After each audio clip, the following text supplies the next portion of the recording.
back to the Cambridge Economics series. Today, topic 2, the price system and the microeconomy.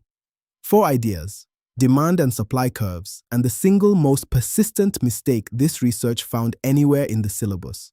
How economists measure exactly how responsive demand is to price, income, and the price of other goods. The mirror image idea for supply, and what actually happens when the two markets interact. And finally, how to measure the real benefit a market creates for the people trading in it. Real examiner findings, a real exam question, and real time to think before every answer. Let's start with the 2 curves everything else in this topic is built on. Every market rests on 2 curves. Demand sloping downward as price falls, and supply sloping upward as price rises. And the single most common mistake in this entire topic is confusing what actually moves a curve with what simply moves you along one that hasn't changed at all. Here's the best documented finding in this entire research pass, the identical error confirmed independently across 4 separate examination sessions. Candidates were required to explain, with the help of a diagram, what could cause an increase in demand for a product. The diagram needed to show a shift of the demand curve to the right, but many candidates drew a diagram that showed a movement along a demand curve rather than a shift. Many candidates wrote about the significance of a change in the price of a product rather than a change in any of the factors affecting demand, such as a rise in income or a change in the tastes and preferences of consumers. The same confusion turned up again in 3 other examination sessions. Here's a second trap. From a real question about the maize market, demand side and supply side factors swapped altogether. A minority of candidates incorrectly discussed supply factors such as wage costs, when the question specifically asked for a demand-side explanation. Here is your exam-level question. Explain what actually causes a demand curve to shift, as distinct from a movement along it, using a genuine change in one of demand's other determinants, not a change in price. Then, for a maize market facing a change in wage costs paid to farm workers, explain why that's a supply-side factor, not a demand-side one.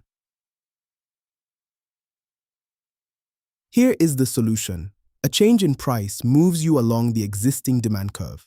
You land at a different point on the very same curve because the curve itself already shows how quantity demanded response to price. A shift of the whole curve needs something else to change instead. Income, tastes, the price of a substitute or complement, population or expectations.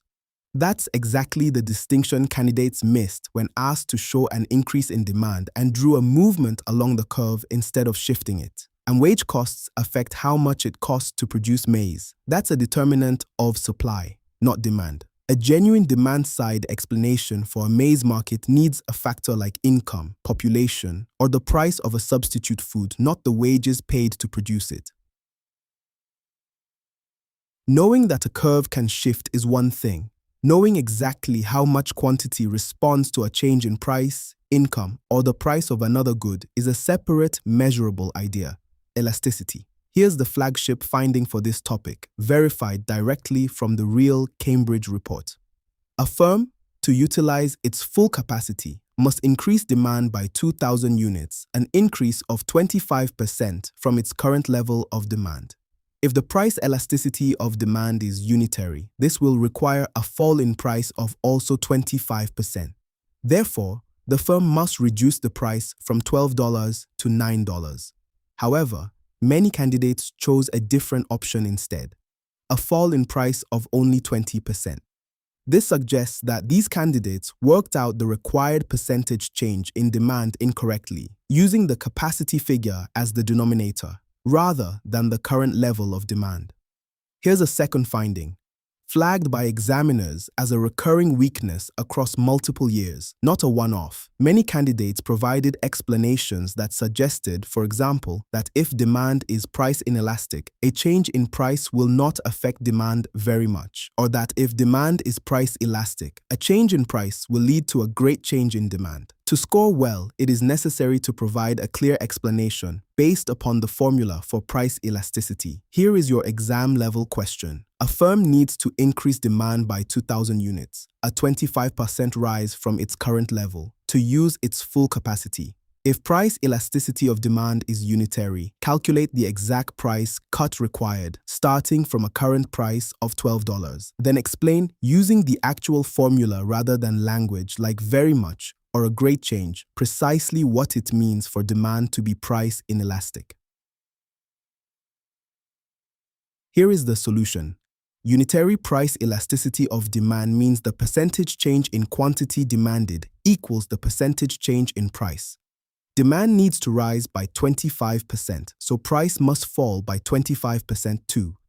25% of $12 is $3, so the new price is $12 minus $3, which is $9. The common wrong answer, $9.60, comes from using the wrong denominator, the capacity figure of 2,000 extra units instead of the current level of demand that percentage is actually measured against. And inelastic means precisely this. The percentage change in quantity demanded is smaller than the percentage change in price that caused it. Not simply demand doesn't change very much, which describes the shape of the idea without the formula actually behind it. 2 topics down: demand and supply curves and the elasticity of demand. A diagram that showed a movement along a curve when the question asked for a shift, the single most repeated mistake found anywhere in this research. A price calculation that used the wrong number as its denominator and landed 20% short of the true answer. 2 topics left: the supply side mirror of elasticity and what actually happens when these 2 markets meet. Plus 1 final idea most candidates only half understand: the real benefit a market creates simply by existing. Supply has its own elasticity, how responsive quantity supplied is to a change in price. And once both demand and supply are free to shift, the 2 curves interact to set a genuinely new price and quantity in the market. Here's a real short-run versus long-run contrast. For a new smartphone, price elasticity of supply estimated at 0.8 in the short run and 1.8 in the long run. Candidates often need to be more precise in their understanding of what is meant by elasticity. It measures the degree of responsiveness of a change, in this case supply, to a change in another variable, in this case price. Application that explain the reasons why the value might move from inelastic in the short run to elastic in the long run was mixed, and some candidates clearly confused supply elasticity and demand elasticity. Here's a second finding on what happens when government sets a maximum price below equilibrium. Only 27% of candidates answered this correctly. 32% wrongly assumed producers would simply raise output to meet the resulting shortfall, rather than recognizing that a price ceiling stops the market clearing itself, so the unsatisfied demand simply persists. Here is your exam-level question. For a new product, price elasticity of supply is 0.8 in the short run and 1.8 in the long run. Explain what each value means for how producers can respond to a price change and why the value differs between the 2 time periods. Then, for a market where government sets a maximum price below the equilibrium level, explain what actually happens to the shortage and why producers will just raise output isn't the right answer. Here is the solution. A price elasticity of supply of 0.8 is inelastic. In the short run, producers can only adjust quantity supplied by a smaller percentage than the change in price because factories, capacity, and stock take real time to adjust. A value of 1.8 is elastic. In the long run, producers have time to build capacity, switch suppliers, or scale production, so quantity supplied responds by a larger percentage than the price change. The value rises over time because the constraints on production are temporary, not permanent. And when government sets a maximum price below equilibrium, it holds price below the level where quantity supplied would naturally rise to meet quantity demanded. Producers aren't incentivized to raise output at a price fixed artificially low, so the shortage doesn't get produced away. It persists for as long as the price ceiling stays in place, which is exactly why the market can't clear itself back to equilibrium on its own. Once a market reaches equilibrium, both sides gain something beyond the trade itself: the gap between what buyers were willing to pay and what they actually paid, and the gap between what sellers actually received and the minimum they'd have accepted. Here's a clean, documented mix-up. Nearly half of candidates confuse two ideas that sound similar but measure completely different things. The examiners noted plainly that candidates appeared to confuse producer surplus with producer revenue. Here's a second finding, tying surplus straight back to elasticity. Only 43% of candidates correctly identified that when the price elasticity of demand is perfectly elastic, this area, meaning consumer surplus, must be zero. Here is your exam-level question. Explain the real difference between producer surplus and producer revenue. The two ideas nearly half of candidates confused in one real exam question. Then, for a market where price elasticity of demand is perfectly elastic, explain what happens to consumer surplus and why. Here is the solution.